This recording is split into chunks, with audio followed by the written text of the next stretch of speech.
How many of you are returning to college many years after you graduated from high school? How many have taken a hiatus to raise a family and are just now starting to get back to developing your degree? According to an article on geteducated.com, the average age of high school students now is over 24 years old. That's considered the college kids. And the average age of online degree seekers is 36. Now, how many of you are returning to college after you spent many years in the workforce? And how many of you would really like to gain credit for that work experience? My purpose here today is to persuade you that CSN should develop more competency-based programs to award credit for life and work experience. After returning to college after 13 years, I've done pretty extensive research on this. I also like to call it, how can I get out of taking English 102?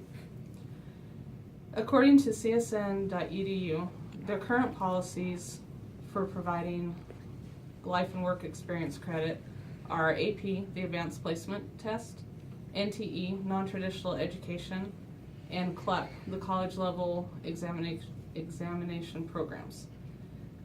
The Advanced Placement Test costs $92. It's typically limited to high school students who have taken the advanced classes during school, or any student who feels confident enough about their skills to take the test. The non-traditional education is only limited to special degree programs. You cannot use it for general education. The CLEP program is only limited to one semester per subject. It costs $85 and an additional $40 through CSN. Now I want to discuss some of the limitations of competency-based programs. Most of the life experience credit that CSN offers is governed by the Department of Education. Therefore, it doesn't have a lot of flexibility as far as being able to offer more credits. The two areas that CSN is able to provide a little extra room is the NTE and the CLEP. For the non-traditional education, it's only available for certain degrees. It has to go through an extensive authorization program with department heads.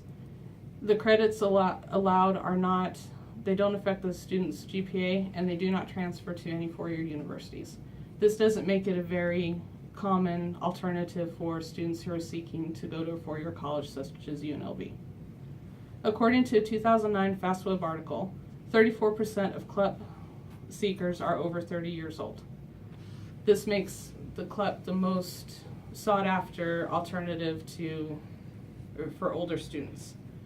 The CLEP program is administered by the College Board, so CSN doesn't have a lot of leeway with it, but they can do a few things. Now let's discuss what CSN can do.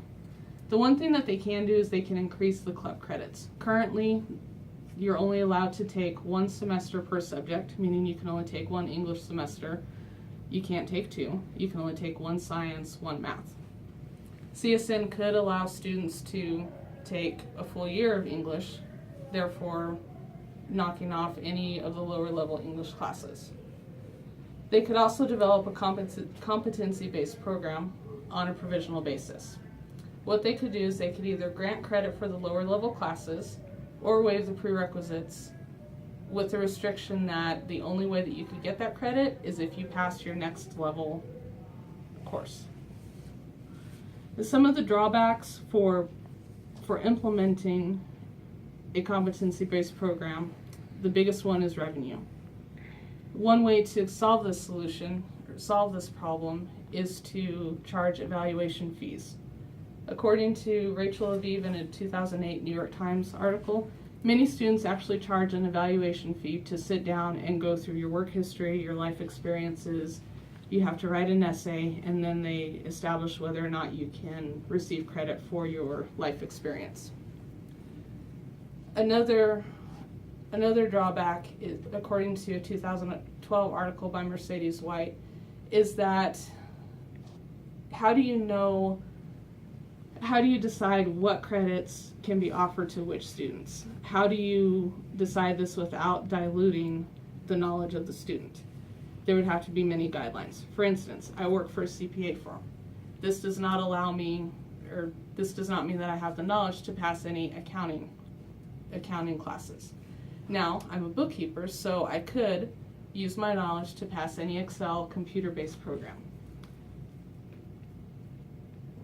There has been said that there's a very slippery slope between competency-based programs and diploma mills, which a lot of online colleges can be. If they're not accredited, basically they say you get credit for all your life history and work history, and their diploma is not much more than a piece of paper on the wall.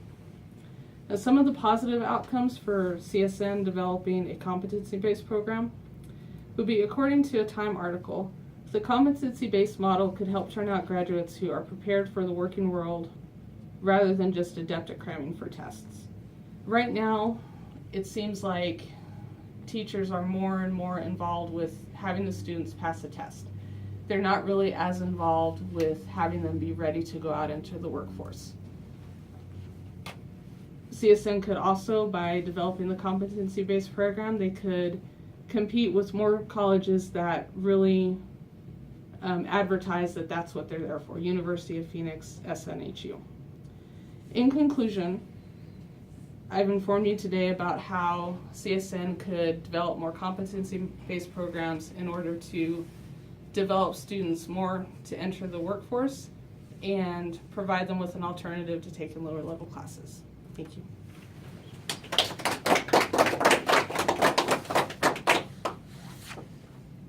I don't know which one I showed you, so there's